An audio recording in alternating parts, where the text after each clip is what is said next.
मां प्रकृति की गोद में उपस्थित तमाम ब्लॉकों से पधारे हुए भारत देश के मूल बीज मूल मालिक, आपको इस आदिवासी परिवार की मंच की ओर से सैल्यूट जोहर, हार्दिक जोहर। आप तमाम साथियों को पता होना चाहिए 75 साल बाद आदिवासी समुदाय आज इस सुखोरिया स्टेडियम में मालिकों की तरह बैठ करके कार्यक्रम कर रहा है। इस बीच में ये बालिका हमारे बीच में है, किसी की घूम गई है, वो रो रही है, आकर के ले ले। हाँ जी, आप तमाम साथियों को यह अवगत होना चाहिए, मात्र 4 साल के जन जागरण में, 4 साल में हर गांव से कम 10, 15, 25 युवाओं की मेहनत ने आज आदिवासी समुदाय की जाजम को खचाखच भर करके भारत देश के प्रधानमंत्री को बता दिया है कि आप आदिवासियों को पागल बनाना चाहते हो। राजस्थान के मुख्यमंत्री को बता दिया है कि आप आदिवासियों को मूर्ख बनाना चाहते हो, लेकिन प्रतापगढ़ का आदिवासी किसी से मूर्ख नहीं बनने वाला है। प्रतापगढ़ जिले के आदिवासी समुदाय ने आज अपने संवैधानिक हक अधिकारों को पहचान लिया है। देश का प्रधानमंत्री मूर्ख बनाना छोड़ दे, राजस्थान का मुख्यमंत्री जो टीएससी पर असंवैधानिक तरीके से कुंडली मार करके बैठे हैं, पागल बनाना छोड़ दे। गुजरात का मुख्यमंत्री कुंडली मार करके बैठे हैं, पागल बनाना छोड़ दे। महाराष्ट्र के मुख्यमंत्री टीएससी पर कुंडली मार करके बैठे हैं, पागल बनाना छोड़ दे। और मामा के नाम से कंस की भूमिका में मध्य प्रदेश के मुख्यमंत्री आदिवासियों का मूर्ख बनाना छोड़ दो, क्योंकि भारत देश का मूल मालिक आज पूरे देश में जाग चुका है। यह पहचान आज 9 अगस्त विश्व आदिवासी दिवस को भारत देश के कोने कोने में नजर आ रही है। साथियों, आज से पहले हमारे इलाके के अंदर ही नहीं, भारत देश के आदिवासियों की जमीन लूटने के लिए मुगल साम्राज्य आया, लेकिन आदिवासियों ने उसका मुकाबला किया। अंग्रेजी शासन व्यवस्था हमारे बीच में आई, आदिवासियों को तोड़ने का प्रयास किया, लेकिन आदिवासियों से मार खानी पड़ी, देश छोड़ना पड़ा। उसके बाद राजा रजवाड़ों ने हमारे आदिवासियों की बोली, भाषा, संस्कृति को नुकसान पहुंचाते हुए आदिवासियों की जमीन छीनने का प्रयास किया, लेकिन इस भारत देश के मूल मालिक ने दूरदर्शिता रखते हुए उस बात को समझा और रजवाड़ी व्यवस्था को भी यहां से खदेड़ा ही नहीं। 35,000 आदिवासियों की बलि देने की बदौलत न लोकसभा न विधानसभा, सबसे ऊंची ग्राम सभा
इस कार्य को कभी रुकने नहीं देना है मेरे भाइयों।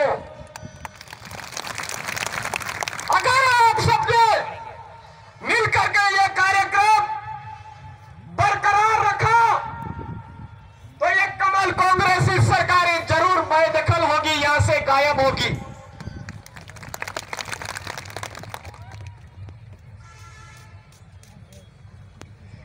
एक ही बात का ध्यान रखना है, आदिवासी बनाम आदिवासी लड़ाई नहीं लड़नी है। चाहे कैसी भी स्थिति आ जाए, कितना भी परेशान कर दे, लेकिन आदिवासी बनाम आदिवासियों को आपस में कभी नहीं लड़ना है। ये बात, ये सौगंध आपको इस पूर्वजों के लगे हुए नेजे के नीचे आज खा करके जानी होगी। साथियों, हमारे यहां पर समता बनाम आंध्र प्रदेश का जजमेंट बोलता है, भूमि काश्तकारी अधिनियम 1955 बोलता है कि आदिवासियों की जमीन बिना ग्राम सभा के ना कोई संगठन ले सकता है, ना कोई एनजीओ ले सकता है, ना ही कोई सरकारें ले सकती है। उसके बावजूद आज की तारीख में पंडोरा के अंदर वन विभाग आदिवासियों को बेदखल कर रहा है। हम चुपचाप बैठे हैं। कटारू का खेड़ा में आदिवासियों का बेदखल करने का प्रयास किया जा रहा है, हम चुपचाप बैठे हैं। मनोहरगढ़ के अंदर आदिवासियों की जमीन छीन करके गलत तरीके से भूमाफियाओं को बिठाया जा रहा है, हम चुपचाप बैठे हैं।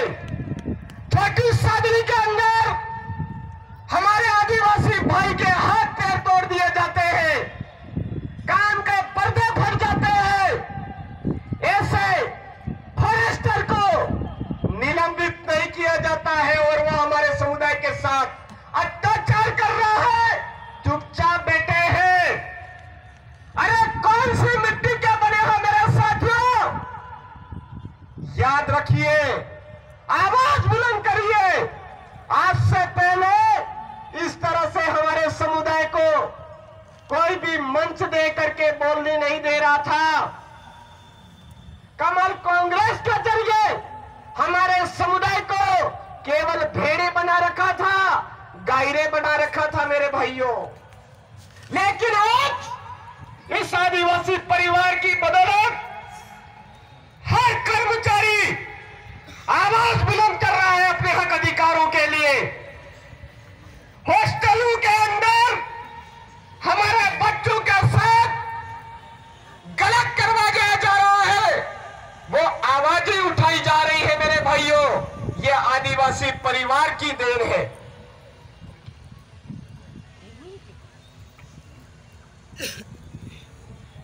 हॉस्टलों के अंदर वर्तमान में राजस्थान के टीएडी मंत्री घटिया खाना दे रहे हैं और हम चुपचाप बैठे हैं।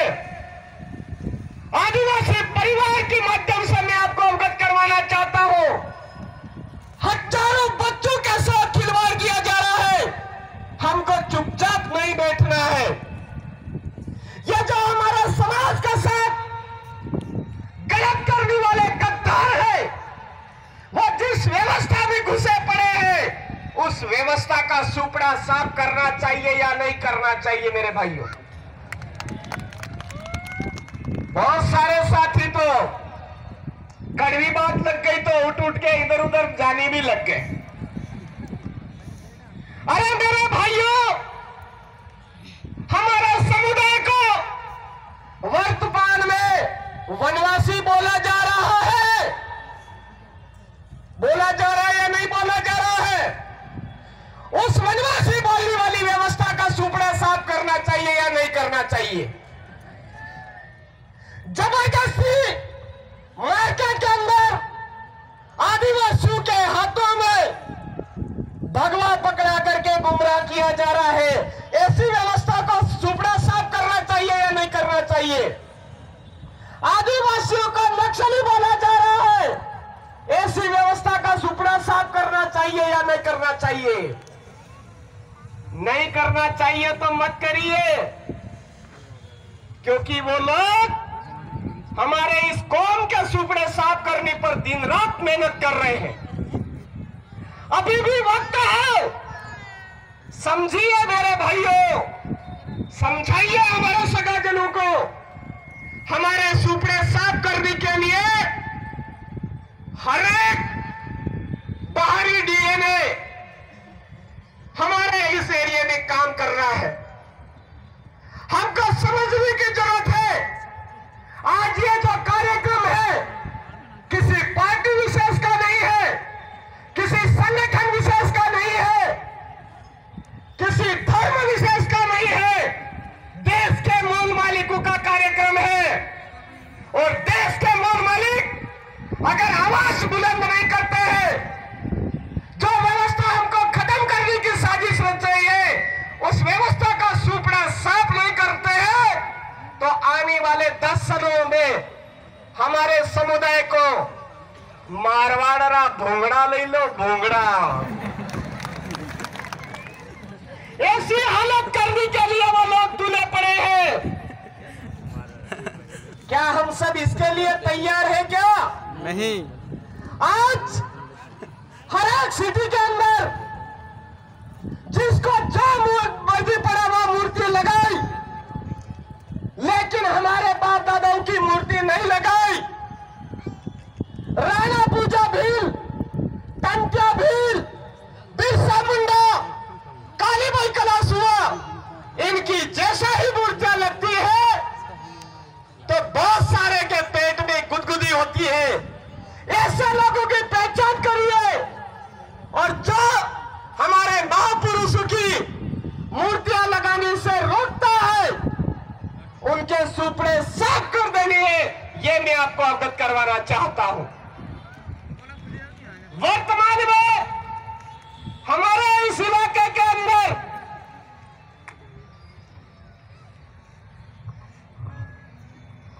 अच्छे काम करने वाले कर्मचारियों का ट्रांसफर किया जाता है। ऐसी व्यवस्थाओं का सुपड़ा साफ करने की आपको जरूरत है। वर्तमान में हमारे इस इलाके के अंदर हमारे द्वारा चुने गए सरपंच महोदय हैं, उनको कठपुतली बनाने वाले व्यवस्था का सुपड़ा साफ करने की जरूरत है। कभी सचिव साहब की आईडी बंद कर दी जाती है, कभी ग्राम पंचायत की आईडी बंद करी जाती है, कभी पशु आने का लालच दिया जाता है, कभी टंकी ट्यूबवेल का लालच दिया जाता है। ऐसी लालच देने वाली व्यवस्थाओं में फंसे हुए लोगों को उसकी व्यवस्था का सुपड़ा साफ करके उनका सुपड़ा साफ करने की जरूरत है। मेरे भाइयों, हम सब आज की तारीख में समझदार है, पढ़े लिखे है, उसके बावजूद हमारे बाप दादा द्वारा बनाए हुए कानूनों की रक्षा नहीं कर पा रहे हैं। हमारे इलाके के अंदर आर्टिकल 244(1) की मूल भावना के अनुरूप तमाम सर्वाधिकार, विशेषाधिकार आदिवासियों के लिए है, लेकिन वो अधिकार हमको नहीं दिया जा रहा है। 45 के नाम पे हमको गुमराह किया जा रहा है। हम लोग जब 45 के नाम पे हमको गुमराह कर रहे हैं, उन व्यवस्थाओं का सुपड़ा साफ करने के लिए तैयार नहीं है, तैयार रहने की जरूरत है। 2013 के अंदर आदिवासियों का हक अधिकार छीनने के लिए जिन्होंने प्रयास किया, उस व्यवस्था का सुपड़ा साफ कर रहे हैं। 2016 के अंदर आदिवासियों का